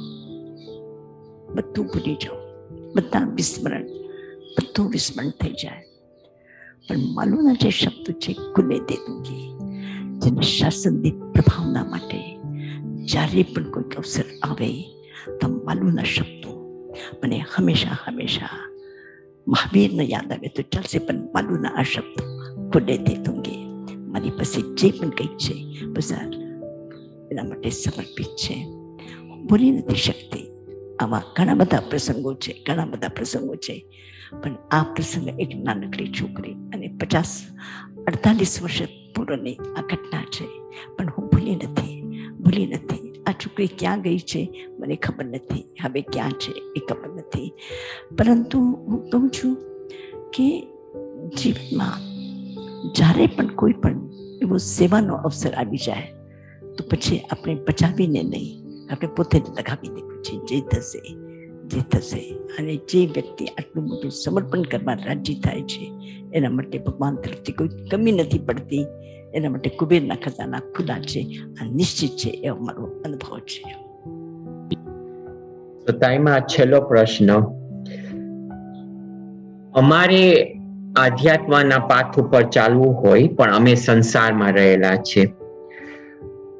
અમારે સંસાર છોડીએ નથી શકાતો, અને એમ થાય કે અમે આગળ વધીએ તો પાછળ 2 ડગલા વધી પાછા પડીએ છીએ, વળી આગળ વધીએ પાછા 2 ડગલા પાછળ પડીએ છીએ. તો એમાં આપની અમારા માટે શું શીખ છે, શું સલાહ છે, શું અમને તમે સલાહ તો નહીં પણ માર્ગદર્શન આપો કે તમે આવી રીતે કરો? આ કોન્વર્સેશન સાંભળીને મને તેમ થાય છે કે મારે દીક્ષા લઈ લેવી છે, પણ બધા જે સાંભળતા હશે એ લોકોને તમે શું એડવાઇસ આપો કે અત્યારે આપણે શ્રી ચંદના વિદ્યાપીઠ 25-20 વર્ષ થયા ચાલે છે, તો પણ એમ થાય કે અમે હજી કઈ બહુ આગળ નથી વધ્યા આ ભગવાનના પાથ ઉપર, કે એમ થાય કે આપ જેવું એક નાનકડું ચીટ્ટી જેવું પણ અમારે થોડુંક થઈ શકે ને તો પણ અમારું જીવન ધન્ય થઈ જાય. તો આપ થોડુંક અમને એડવાઇસ આપો કે કેવી રીતે અમારે આ પાથ ઉપર આગળ વધવું જોઈએ, આપની સેવા અમે કેવી રીતે કરી શકીએ?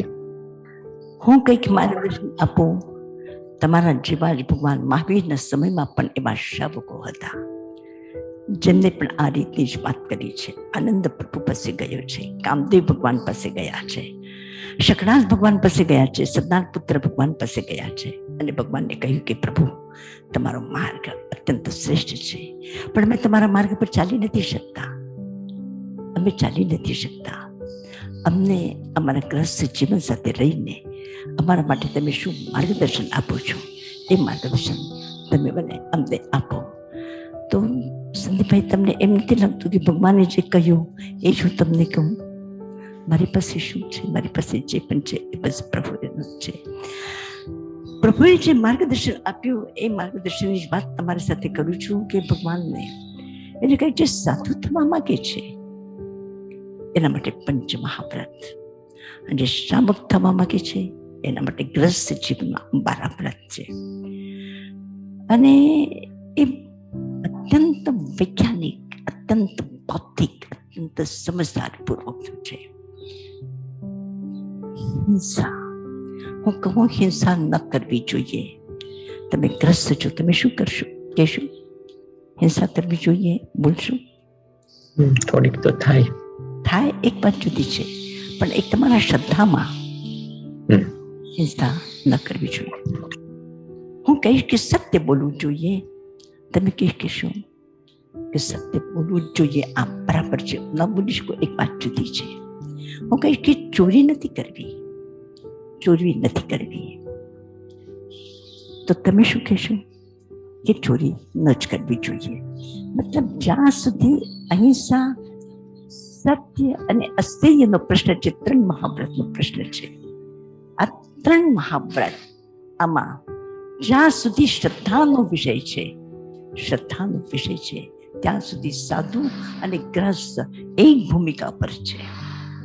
દ્વિહમ તિવિહેનમ, એક રીતે તમે જુઓ તો એક જ ભૂમિકા પર છે. અને ભગવાન મહાવીરે કહ્યું છે, સંતિ એકેહિમ ભિક્ષુહિમ ગારથા સંજબુત્તરા, એક ગ્રસ્ત પણ એવા છે કે જે સાધુથી શ્રેષ્ઠ છે. તો એ રીતે ગ્રસ્ત જીવન પણ સામાન્ય જીવન નથી, મહાન જીવન છે, શ્રેષ્ઠ જીવન છે.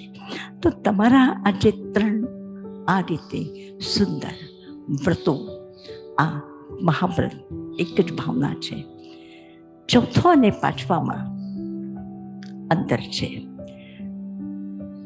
તમને ખ્યાલ હશે, તમે ચંદના વિદ્યાપીઠના એક બહુ જ પ્રૌઢ અધ્યાપક છો, તમને ખબર છે કે ભગવાન પાર્શ્વનાથના સમયમાં ચોથો અને પાંચમો એ 2 મહાવ્રત એક જ હતા. ચતુર્યામ સંવત્સર 4 એક જ હતા.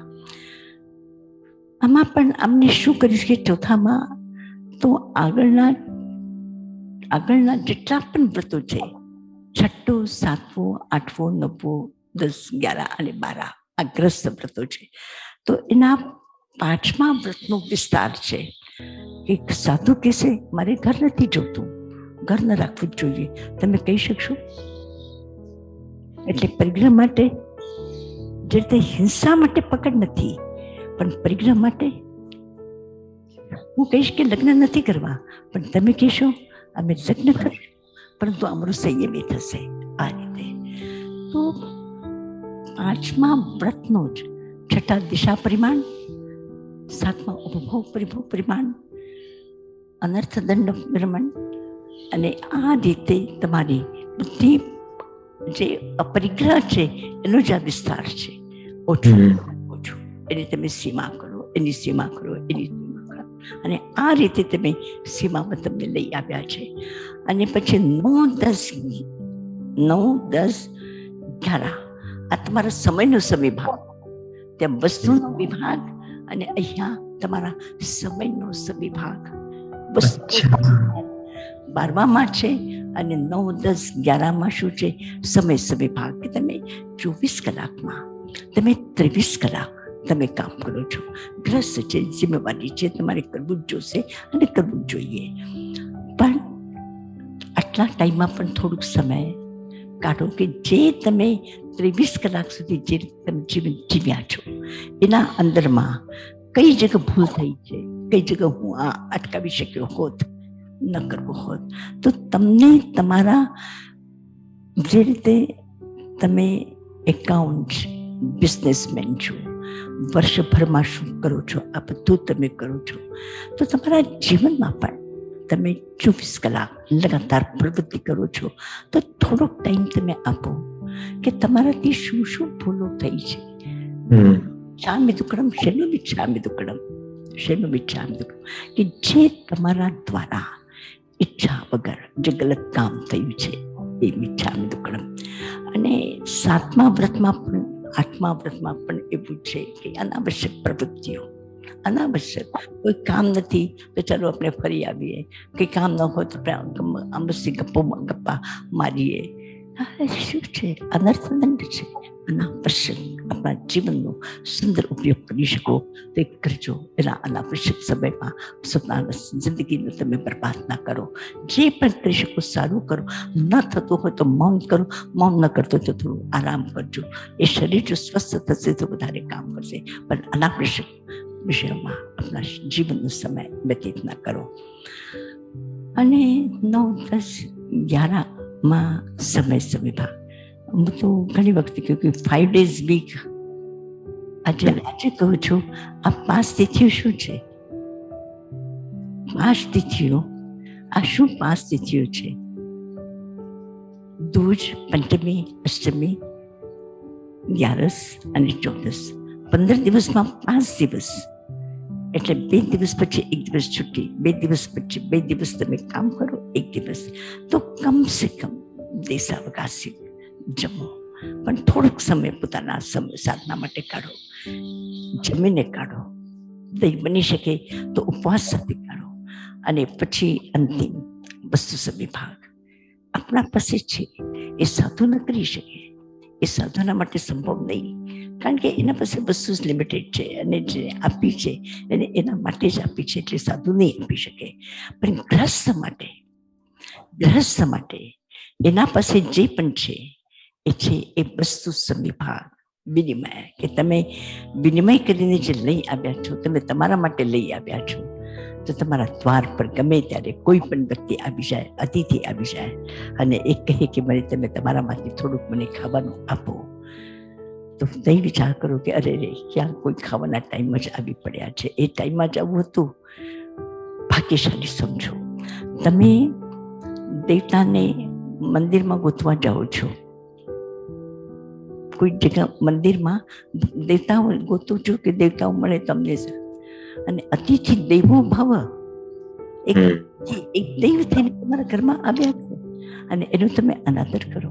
અનાદર ન કરતા, કોઈનો પણ અનાદર આપણા ઘરમાં આવ્યા પછી આપણું ઘર દ્વાર એક મંદિર થવું જોઈએ, મંદિર જેવું થવું જોઈએ. આ સુંદર, સ્વચ્છ, આવું જ આનંદપૂર્ણ એ ગ્રસ્ત જીવનની શાન છે. અને ગ્રસ્ત જીવન પણ એક મહાન જીવન થઈ શકે છે.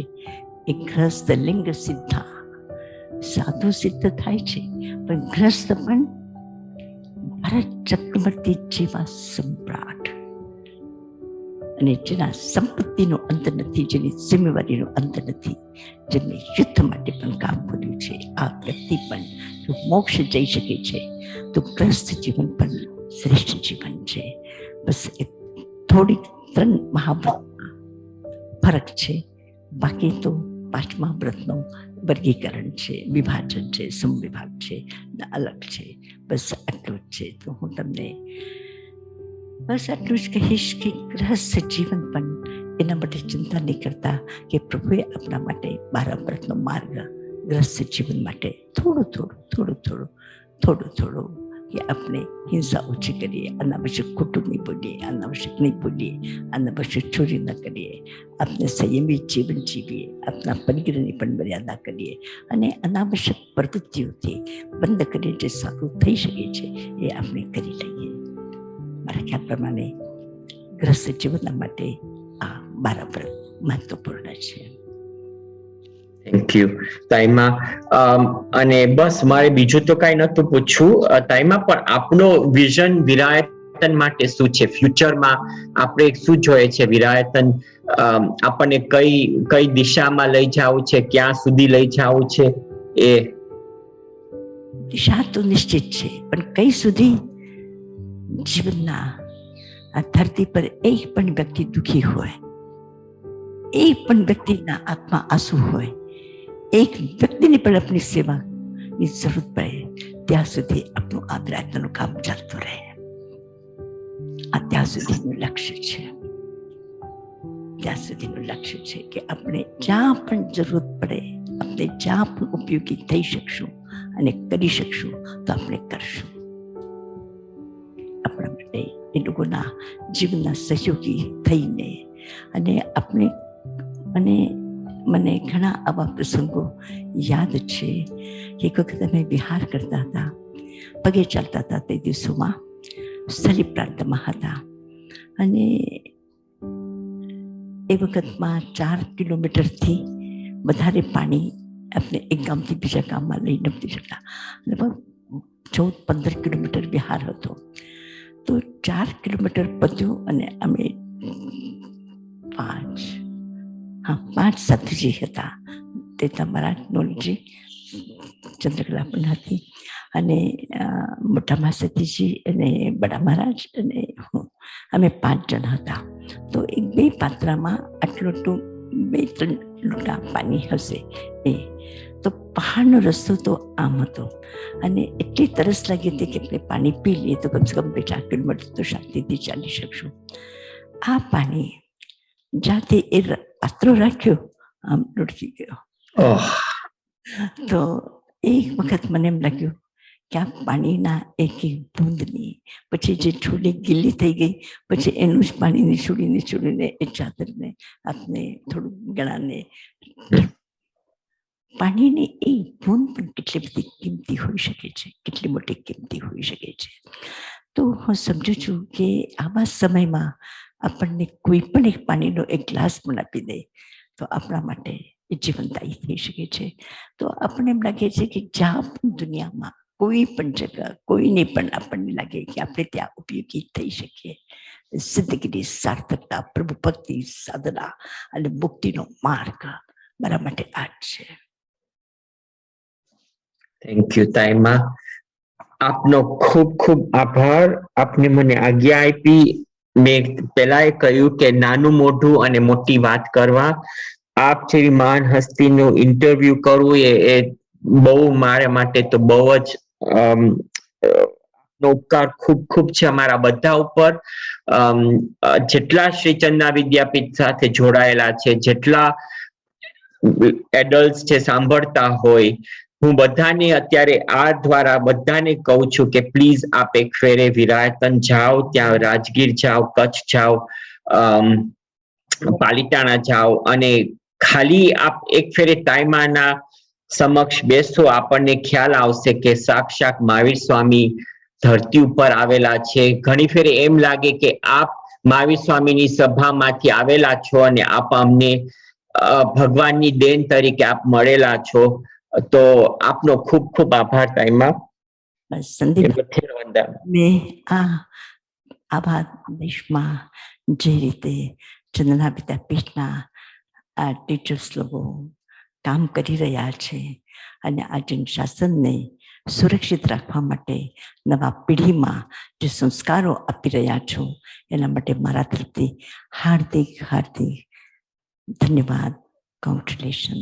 અને જ્યાં પણ કોઈ પણ વખત મારી જરૂરત પડે તો હું તમારા બધાના સાથે છું. ધન્યવાદ. Thank you, Taima. Thank you.